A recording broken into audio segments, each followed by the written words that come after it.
तो supreme court का final decision आ गया है 4 दिन की हियरिंग के बाद, और जो फाइनल डिसीजन है उसके पॉइंट टू पॉइंट मैं आपको बता देता हूँ। सबसे पहली बात तो ये की गई कि रीनीट नहीं होगा, किसी का नहीं होगा, किसी सेंटर पर नहीं होगा, किसी स्टेट में नहीं होगा, मतलब नो रीनीट। ठीक, नेक्स्ट बात क्या आई कि रीनीट क्यों नहीं होगा, क्योंकि उस नीट पेपर लीक के मास स्केल पर फैलने के कोई भी एविडेंसेस जो थे, वाइड स्प्रेड के जो एविडेंसेस थे, वो सीबीआई नहीं लेकर आ पाई थी, इसीलिए नो रीनीट बोला गया।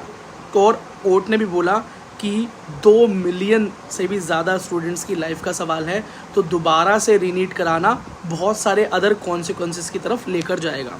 खैर और भी बहुत सारे रीजंस दिए गए, लेकिन फाइनल डिसीजन यही है जो अब बदलने नहीं वाला। इसके ऊपर बहस ज़रूर की जा सकती है पर उसका फ़ायदा नहीं होगा। नेक्स्ट, फिजिक्स के क्वेश्चन नंबर 19 जो एक कॉन्ट्रोवर्शियल क्वेश्चन था, आईआईटी दिल्ली की फाइनल रिपोर्ट के बाद ऑप्शन नंबर 4 को एक करेक्ट आंसर माना गया। अगर आपने लगा दिया है तो प्लस आपको नंबर मिल जाएंगे, अगर आपका वो ऑप्शन नहीं था और क्वेश्चन नंबर 4 मतलब option number 4 is not the correct answer for आपके आंसर में, तो आपके जो नंबर है वो माइनस में चले जाएंगे, तो मतलब 5 नंबर आप घटा लें। तो इसका मतलब अब काउंसलिंग अपने टाइम पे शुरू होगी। इस बात को भी सुप्रीम कोर्ट ने बोला कि काउंसलिंग और मेडिकल एडमिशन्स और उनका जो टाइमिंग है वो भी डिस्टर्ब नहीं होना चाहिए, तो counselling time to time start होगी आपकी। 24 तारीख डेट बताई गई थी, मतलब कल। अब कल से ही काउंसलिंग तो शुरू होने ही जाएगी, क्योंकि एक बार जो ये रिजल्ट के अंदर ये फेरबदल हुआ है क्वेश्चन नंबर 19 का, फिजिक्स के क्वेश्चन का, उसके अकॉर्डिंग या तो आपको नंबर मिल जाएंगे या आपके नंबर अब कट के और 5 नंबर कम हो जाएंगे। ठीक है, तो दोबारा से रिवाइज रिजल्ट ज़रूर आएगा, वो जल्दी से जल्दी आ जाएगा, उसमें ज़्यादा टाइम नहीं लगेगा।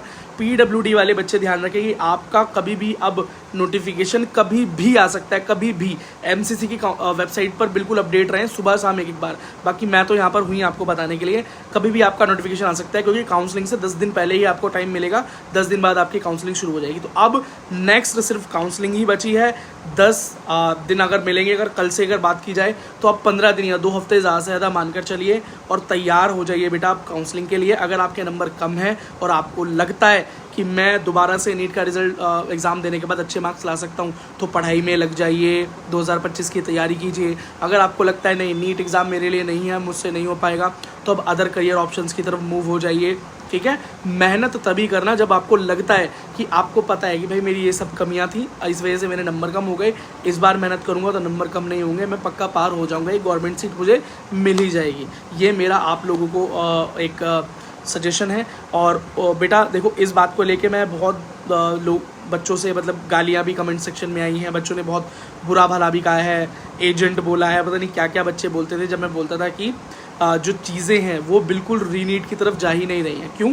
एक तो पूरी तरीके से वाइड स्प्रेड का कोई किसी भी तरीके से कोई सबूत नहीं मिल रहा। दूसरा, एनटीए ने बिल्कुल डिनाई कर दिया पेपर लीक को, सीबीआई सबूत लेकर नहीं आ पाया, गवर्नमेंट ऑफ इंडिया ने भी साफ साफ मना कर दिया, और एजुकेशन मिनिस्ट्री ने भी बिल्कुल रीनीट के लिए मना कर दिया। तो जब सारी जगह से मना हो गए, इतने बड़ी बड़ी जो संस्थान थे वो रीनीट के लिए बिल्कुल तैयार नहीं थे, तो एविडेंसेस जब प्रूफ हो ही नहीं पाए तो रीनीट होने के चांसेस वैसे भी शुरू से कम ही थे। इसलिए मैं हमेशा अपनी वीडियोस के अंदर यही बात बोला करता था। लेकिन बच्चे जो थे वो मुझे हमेशा मतलब बुरा भला बोलते थे। बच्चों देखो, मेरी आपसे किसी से दुश्मनी नहीं है। कई जिन बच्चों को गलत होप दी जा रही थी, मैं हमेशा ये बात बोलता था कि वो किस तरीके से जो बड़े बड़े चैनल्स हैं वो इस कंक्लूज़न पे जा रहे हैं कि रीनीट होगा, ज़रूर होगा। ये कंक्लूज़न मुझे समझ नहीं आ रहा था, मतलब उनको क्यों लगता था कि ऐसा हो जाएगा, क्योंकि इस तरह का देखो, सुप्रीम कोर्ट जो है ना वो भी मजबूर होता है, फाइनली कोर्ट को चाहिए होते हैं सबूत। ठीक है, आप इतने आप एजुकेटेड हैं, इतने बड़े हैं, आप समझदार हैं, आप समझ सकते हैं। देखो, कोर्ट के अंदर जज का अपना पर्सनल ओपिनियन क्या है वो मायने रखता ही नहीं है। अब हो सकता है जज को लग रहा हो कि हाँ हो सकता है भाई रीनीट करा देना चाहिए, लेकिन कुछ जज को लग रहा हो, दूसरे 3 जजेस की बेंच थी तो शायद नहीं होना चाहिए, होना भी चाहिए, लेकिन वो अपने इमोशंस पे जवाब नहीं देते, अपने इमोशंस पे फाइनल डिसीजन नहीं देते। फाइनल डिसीजन सबूतों के ऊपर होता है, एविडेंसेस के ऊपर होता है। ठीक है, और सीजीआई ने यही बोला था कि इनफ सबूत नहीं मिले हैं कि हम इस कंक्लूजन पर पहुंच जाएं कि जो पेपर है बहुत बड़े लेवल पर वाइड स्प्रेड हुआ है। तो ये तो नहीं पता लगा पाया। तो बेटा ये तो पक्की बात है कि कुछ बेनिफिशरीज ज़रूर हैं इस पेपर के अंदर, जिन बच्चों ने गलत तरीके से पेपर के अंदर क्वालिफाई किया है, इसमें कोई शक नहीं है, वो बच गए हैं, इसमें भी कोई शक नहीं है। OMR जिन्होंने बाद में भरवाई है, मुझे पता है कि इस तरह से होता है, SSC में, CGL में ये चीज़ें हर साल प्रैक्टिस होती हैं, इस नीट में भी होती आ रही होंगी। इस बार एक्सपोज हो गया, गुजरात में पकड़ा गया। अब कितने बच्चे गलत तरीके से लिस्ट में पहुँचे या नहीं पहुँचे, अब ये पीछे हो गई सारी बातें। आज के डिसीजन के बाद ये सारी बातें अब पीछे हो गई। अब इन बातों के ऊपर डिस्कशन करने का कोई फ़ायदा नहीं है। अब आपको जो दिखाई दे रहा है, अब आपको सिर्फ और सिर्फ यही, क्योंकि इससे ऊपर का लेवल कुछ नहीं है भारत में, इससे ऊपर कुछ भी नहीं, सुप्रीम कोर्ट से ऊपर अब कुछ भी नहीं है। अब जो डिसीजन आ गया है वो आपको मानना ही पड़ेगा और उसके अकॉर्डिंग ही आपको आगे एक्शंस लेने हैं। PWD वाले बच्चों से मेरा यही कहना है कि अगर और बेटा एक बात और याद रखना कि CGI ने एक बात ज़रूर बोली है कि क्वालिफिकेशन मार्क्स, मतलब जो बच्चे क्वालिफिकेशन मार्क्स से डाउन है वो काउंसलिंग में पार्टिसिपेट नहीं कर पाएंगे। ये बात वो अपनी बातों में जब वो बोल रहे थे, और डिसीजन नहीं, वो जब बोल रहे थे तो इस बात को क्लियर करते हुए चल रहे थे कि नीट के अंदर टोटल 180 क्वेश्चंस होते हैं, 720 टोटल मार्क्स होते हैं, क्वालिफाइंग मार्क्स इतने होते हैं, नॉन क्वालिफाइंग ये होते हैं, उसके बाद गवर्नमेंट सीट्स इतनी हैं, प्राइवेट इतनी है, टोटल सीट्स इतनी है, काउंसलिंग प्रोसेस ये है, मेडिकल का जो मतलब एंट्रेंस के बाद जो पढ़ाई चालू होती है, वो सारी चीज़ें उन्होंने डिस्कस की हैं। तो याद रखना बेटा, अगर आपके मार्क्स क्वालिफाइंग से नीचे हैं, PWD भी हूँ, तो बेटा इस बार मुझे नहीं लगता कि MCC अलाउ करेगी आपको काउंसलिंग में अपीयर होने के लिए। ठीक है, अब क्वालिफाइंग मार्क्स क्या है वो आप सारे लोग जानते हैं। और लास्ट चीज़ बेटा मैं कहना चाहता हूँ, जो भी आपका ओपिनियन है आप मुझे नीचे कमेंट सेक्शन में बता सकते हैं। हर तरह का ओपिनियन एक्सेप्ट करने को मैं तैयार हूँ, और आपके वेल विशेस में आपको, मतलब आपके भले के लिए सिर्फ मैं वीडियोस बना रहा हूँ, जो भी आपको हेल्प कर सकता हूँ मैक्सिमम टू मैक्सिमम।